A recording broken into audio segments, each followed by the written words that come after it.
જૂનાગઢમાં ભવનાથ તળેટી ખાતે મહાશિવરાત્રિના મેળાનો વિધિવત પ્રારંભ થઈ ગયો છે, ત્યારે મેળાની તૈયારીને આખરી ઓપ આપી દેવામાં આવ્યો છે। ભવનાથ તળેટી મહાશિવરાત્રિના મેળામાં જતા ભક્તોને ભાવિકોને ભરડા વાવ ખાતેથી પ્રવેશ પરવાનગી આપવામાં આવશે, તેમજ મેળામાંથી શહેર તરફ આવવા જવા માટે સોનાપુરી સ્મશાનથી ગિરનાર દરવાજા પાસેથી આઉટ પોઈન્ટ રાખવામાં આવ્યો છે। ત્યારે મેળાના તમામ પોઈન્ટ પરથી જ ચુસ્ત પોલીસ બંદોબસ્ત કાયદો અને વ્યવસ્થાની જાળવણીના ભાગરૂપે મૂકવામાં આવ્યો છે।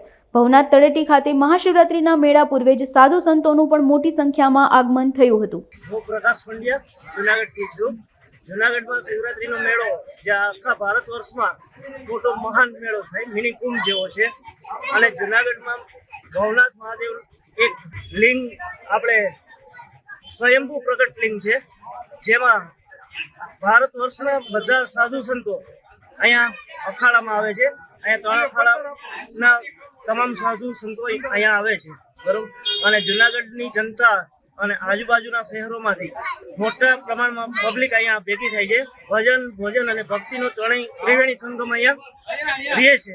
અને બધાને વિનંતી કે બધા મેળો કરવા જૂનાગઢમાં પધારો।